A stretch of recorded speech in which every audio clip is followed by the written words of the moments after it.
There guys, we're on site. Carved up this horse piece a couple years ago or so, a year or two ago. The customer would like to have it removed from the stump. He's got to move it so he can do some work here in the front. No big deal. We got the 291 in case we need some light cuts. We got the G660 from Holzfforma and the G888. I'll try to have these linked below, or when you guys buy through the link to support the channel and the work that I do, and I appreciate it. So yeah, this thing is pretty good size stump. I'll try to tag the original video carving this up.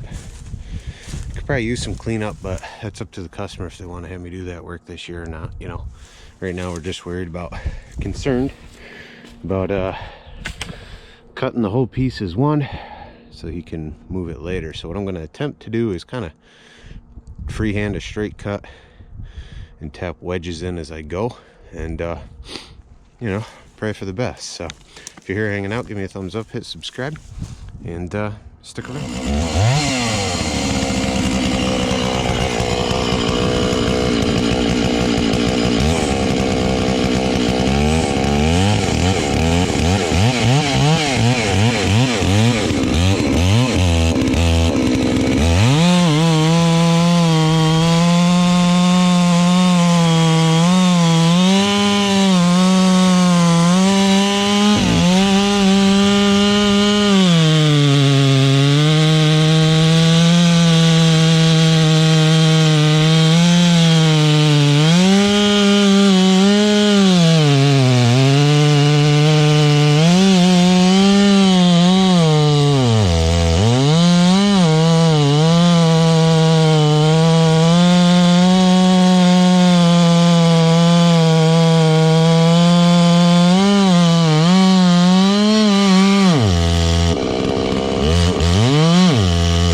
Well, that was fun.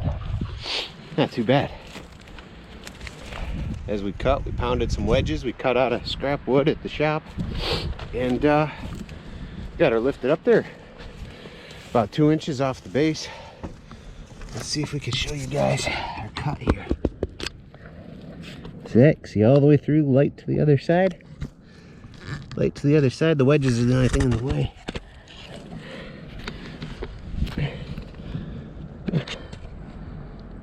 Pretty happy with that. That went off without a hitch. As far as the carving looks, I'll have to just talk with the customer, you know. I had mentioned to him when we did it that you know, repairs are something we can do, but this will be nice. This should dry out a little bit better now. I always try to explain to customers when we do an on-site carve and it's still in the stump, you know, you're still absorbing moisture and releasing it. It's gonna, you know, grow mushrooms and potentially rot faster. Woo, the wind's blowing sand right in my face. It's gonna rot faster because it's still absorbing and releasing water all year long. You know, even though the tree's cut, it's still alive in that sense. So it is better if you can do an on-site job, right? Carve it and ask them, you know, can I detach it from the stump, or can we just cut it off at the stump and I'll carve it and then we'll put it back on. Just some things to think about for my carver friends out there. But yeah, this piece gets baked in the sun all summer. You can see it's getting some nice cracks. This top half's probably pretty well dry up here, I bet, but it's down here that's wet and heavy. So customer will end up moving this with his tractor, getting it where he wants it, and then we'll see if he wants to do a repair. So in this case, wherever he sets it, I said, you know, you should do a base and like maybe concrete base or paver base, but then put some, you know, at least 1x, if not 2x, pressure treated underneath it. If you could go 4x and have it up for a little while and build a nice thing around it and have it be pressure treated 4x4 off of whatever solid base you do that's not dirt, it'll get good airflow. The bottom will dry out nice. It'll release a lot of moisture, and the wood can continue to dry and breathe and not absorb any more moisture. So that's what I got, though. That's what I got for today's video and today's job. I got to go actually do some chainsaw carving. I'd either work on that stair job or some pieces for the stores. I don't know. But I appreciate y'all watching. Be sure to give me a thumbs up, hit subscribe if you guys haven't already. Check out that store tab. We got chainsaw carvings, I got merch available, all that kind of stuff. Big shout out to all my members. You guys support the channel every month, and I really do appreciate it. You guys are awesome for that. Thank you. We are creeping up on 31,000. We're almost there, so thanks to everybody new that's here. Also, you guys can find me on TikTok, Kyle Hall Woodworker. You can also look up Kyle's Chainsaw Rescue here on YouTube and on TikTok for my second channel. And I hope you guys have an awesome rest of your day. I'll see you guys later.